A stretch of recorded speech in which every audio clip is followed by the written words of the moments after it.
Hi guys, welcome back to my channel. I hope you are all doing well. So in today's video I'm going to be sharing with you some meal ideas for you and your family. These are 3 different meals that we have made in the week and I wanted to share them with you to give you some inspiration if there's some stuff that you've not tried before. So yeah, without further ado, let me jump into the video, let the meals do the talking, and obviously if you try any of these I would love to see it over in your stories. Just tag me at Mama Reed and I'll see them pop up in my notifications and reshare them there as well. I hope you enjoy. Leave me a comment and let me know what your favourite one was if you try it. And let's get into the video. Okay, so for the first recipe we're going to make a lovely chili con carne. You're going to need some plum tomatoes, some kidney beans, you'll also need a red pepper, a white onion and a beef stock pot, or you can use one of these stock jellies, 2 carrots, you'll also need 500 grams of lean steak mince, I used the 5% one, just some salt and pepper, some easy garlic, paprika, chili powder, coriander and oregano. You'll only need 1 teaspoon of each of these, and also some Worcester sauce. So the first thing I'm going to do is chop up this red pepper. I'm just going to chop it into sections and then put it into that food processor because it makes it so much easier, especially the fact I've got young children. They hate to see any vegetables in their food, so when I use this it makes it so small that they can't tell the difference between what is a vegetable and what is the meat. So I pop it into this along with my onion and give it a blitz for around 30 seconds.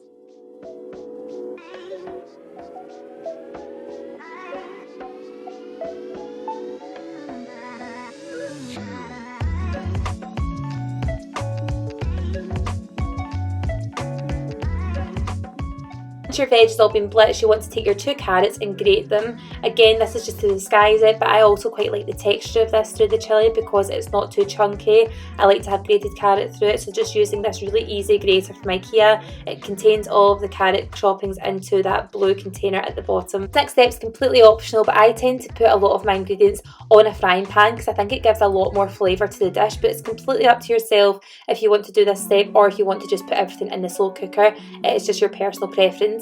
I'm going to put in those bits of pepper and onion into a frying pan, and then I'm also going to add my meat as well just to brown it off. I just think it seals the meat, gives it a bit more flavour, and it means you can go ahead and add in all your other ingredients at this point just to make sure they're well combined before you put them in the slow cooker or put them on a hob in a pot. So I'm going to add in a tablespoon, a big heaped tablespoon of garlic, and then each of these ingredients you'll notice I've put in 2 scoops of them, but it's actually half teaspoon measures that I'm using just because that's what I can fit into the little jars. So that's 1 teaspoon of each of these seasonings. So I'm just going to pop them into the mince and then give it a good mix together and make sure that that's all well combined, along with a couple of squeezes of tomato puree and some salt and pepper as well before I add in that Worcester sauce and let it simmer for a bit.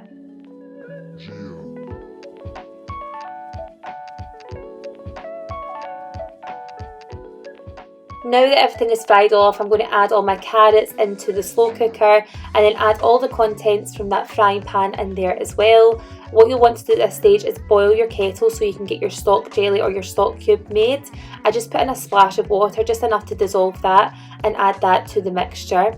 And then the next thing I'm going to do is add in my tinned tomatoes. Now if you can't get chopped tomatoes in the shops at the moment, just pick up some plum ones because it doesn't really make any difference. You can just give them a good mash the way that I'm doing here and it does the exact same thing, so don't be put off if you can't get chopped tomatoes. Add your drained and washed kidney beans to the mixture and then pop this on high for around 3 hours. Because everything's already made anyway, it just lets it mix together and voila, you have got the most beautiful chili con carne.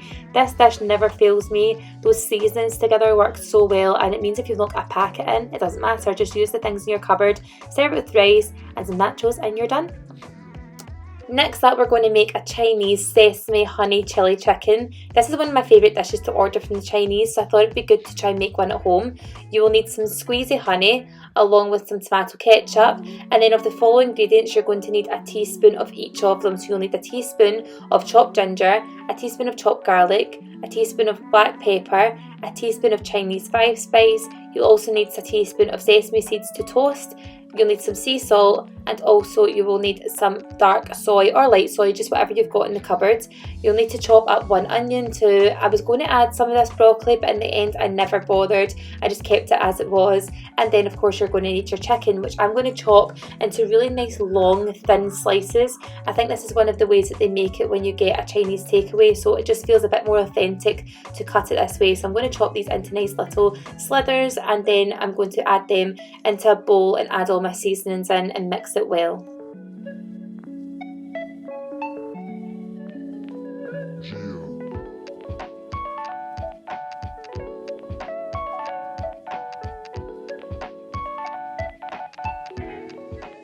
Once all your ingredients are mixed well, just add a little bit of honey. You'll know kind of the consistency you're looking for, and a lot of this will reduce when you pop it on a nice hot pan, which is your next step. So get your pan nice and hot. I use Frylight spray because I've got a non-stick pan anyway, so you don't really have to use oil, but if you do want to use oil and you have sesame oil, that would really add to the flavour of this. So I'm just going to throw in my onion first, and then I'm going to put the chicken in once the onion has browned off a little bit and got some colour. So once that's bubbling nicely and you can see the sauce starting to thicken, you want to add sesame seeds to a pan and toast them, and then just combine it all together at the end. I actually serve mine with rice, and I've also chosen to garnish it with a little bit of those sesame seeds and also some chilli flakes as well. This was honestly divine. Now this next recipe has become an absolute favourite of mine, and it is a Caribbean coconut curry. You have to try this one. If you try any of them, it should be this one. You're going to need some chicken, some chilli, some garlic, also some ground cumin, some turmeric, coconut milk, salt, pepper and peanut butter, along with red onion and a lime as well. You're going to use the juice and the zest of the lime, and you'll need maybe about 3 or 4 chicken breasts with this. You can make it in the slow cooker and you can also make it in a pot, so either way it tastes fantastic. In the slow cooker you're talking about 3-4 hours, in the pan you're talking about maybe an hour to get it really good. So you want to salt and pepper your chicken, get it really nicely seasoned, and then you're going to grate across the zest of your lime, all of the zest of it. You really need it to be nice and fragrant for this to work well. So just taking your grater, grate the zest all over your chicken breast. Next you're going to add all of your dry ingredients too, so you want a teaspoon of each of those dry seasonings. Pop everything into your slow cooker along with a finely sliced red onion, and then add the rest of your lime juice. So you want to add all of that in. Make sure you get the entire lime squeezed in there, along with 100 grams of peanut butter and then a full tin of coconut milk. I've used a light one here, and then turn up that heat to high for 3 or 4 hours. This will naturally start to shred and make the most delicious curry. This is without a doubt my favourite meal at the moment. I would have this over a takeaway or a meal out in a restaurant any day of the week. I serve it with a microwavable rice and some crackers, and the kids love this as well. Just make sure you don't put in too much of the chilli flakes and your kids will absolutely devour this. If you have any leftover chicken, it serves well in a wrap, it also freezes well. It's such a great staple. Try this one. Guys, I really hope you enjoyed watching those meal ideas. Like I said before, if you do try them, I'd love to see on your stories as well. Tag me or let me know in the comments if you go ahead and try them. I'll also leave in the description box the actual step-by-step instructions if you want to screenshot them as well. Feel free to share with friends too. And yeah, bon appetit. I hope you enjoy your meals. I'll see you soon. Thanks for watching. Bye.